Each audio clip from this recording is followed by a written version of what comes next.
கமலஹாசன் ஒரு விமர்சனத்தை வச்சிருக்காரு. ஒரே நாடு ஒரே தேர்தல் அப்படின்னு சொல்லக்கூடிய மத்திய அரசு ஒரே கட்டமா ஏன் தேர்தலை நடத்தல அப்படின்னு அவருடைய புரிதல் எப்போதுமே அரைகுறையானது என்பதை மீண்டும் நிரூபித்திருக்கிறார். நடைமுறை யதார்த்தம் என்பது புரியாதவர், புரிந்து கொள்ள முயற்சிக்காதவர் திரு கமலஹாசன் அவர்கள். அதனாலதான் அவரு மக்களை சந்திக்க முடியாம எனக்கு ஒரு ராஜ்யசபா கொடுத்தா போதும், நான் யாரையும் பார்க்காம உங்க தயவுல மேல போறேன்ட்டு போறாரு.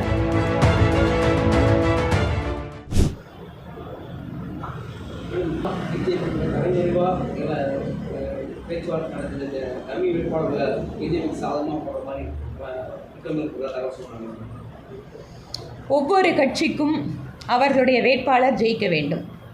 இந்த திரைமறைவு, அதுக்கப்புறம் திராவிட முன்னேற்ற கழகம் கள்ள கூட்டணி அப்படின்னு சொல்லி விமர்சிக்கிறது. எங்கள் கட்சியை பொறுத்தவரை தேசிய ஜனநாயக கூட்டணி தமிழகத்திலே பிரம்மாண்டமாக உருவாக்கி கொண்டிருக்கிறது. இந்த கூட்டணியினுடைய வேட்பாளர்களை ஜெயிக்க வைக்க வேண்டும் என்பதுதான் எங்களுடைய லட்சியம். இந்த திரைமறைவு கூட்டணி, அந்த கூட்டணி, இந்த கூட்டணி எல்லாம் நிறைய மீடியாக்களில் வரக்கூடிய செய்திகளாக தான் பார்க்குறோம். அது மீடியாக்காரங்க எங்கிருந்து எடுக்கிறாங்கன்னு எங்களுக்கும் தெரியும்.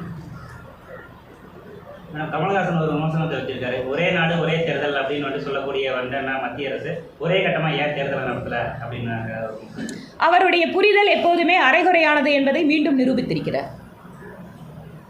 ஒரே நாடு ஒரே தேர்தல் என்பது என்ன?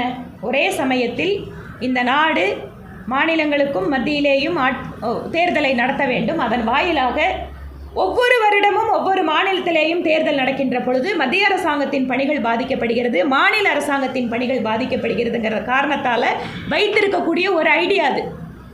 ஒரே நேரத்தில் தேர்தல் நடத்தணும்னா நீங்கள் அந்த அளவுக்கு நம்மளோட படைகள், தேர்தல் கமிஷனுடைய அலுவலர்கள், இவங்களை 5 வருஷத்துக்கு நடக்கிற ஒரு எக்ஸசைஸ்க்காக ஒரே நேரத்தில் அத்தனை பேர்த்தையும் வேலைக்கு எடுத்து ட்ரெயின் பண்ண முடியாது. ரெண்டாவது, பாதுகாப்பு படை வீரர்களுடைய மூவ்மெண்ட்டு. இவ்வளோ பெரிய நாடு, இத்தனை கோடி மக்கள் இருக்கின்ற இடத்துல ஜனநாயக ரீதியாக நியாயமான முறையில் தேர்தல் நடத்தணும்னா அந்த பாதுகாப்பு ஏற்பாடுகள், அதற்கென்று மற்ற வேலைகளை பண்ண வேண்டியிருக்கு. ஸோ நம்ம ஒரே நேரத்தில் மத்திய அரசு தேர்தலை நடக்கிறக்க இத்தனை ஃபேஸஸ் நம்ம பண்ண வேண்டியிருக்கு. இந்த எக்ஸசைஸ் முடிஞ்சுதான் ஒரே வேலையாக முடிஞ்சிடு. 5 வருஷத்துக்கு ஒரு தடவை தான். தமிழ்நாட்டில் பாருங்கள், இப்போ மத்தியில் தேர்தல் வருது, மாநிலத்தில் அரசாங்கத்தினுடைய பணிகளோ மற்ற பணிகள் எல்லாமே ஸ்தம்பிச்சிரும். எந்த விதமான புது திட்டங்களோ புது கொள்கை முடிவுகள் எடுக்க முடியாது.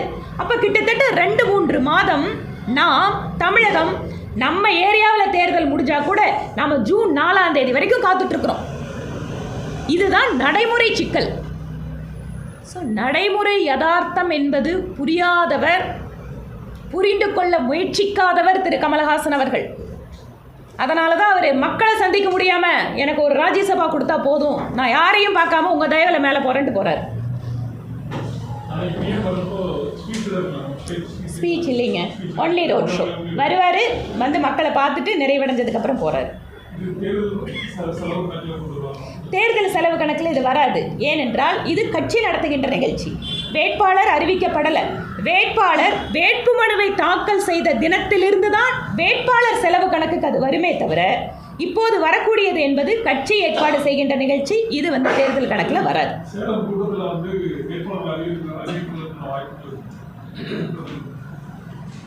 இன்னும் 2 நாள் தானே இருக்குது. அதுக்கான வாய்ப்புகள் ரொம்ப குறைச்சல். ஏன்னா சென்ட்ரல் எலெக்ஷன் கமிட்டியோட மீட்டிங் அதுக்கப்புறம் தான் நடக்கும். அதுக்கப்புறம் தான் வேட்பாளர்கள் தேர்வு வரும்.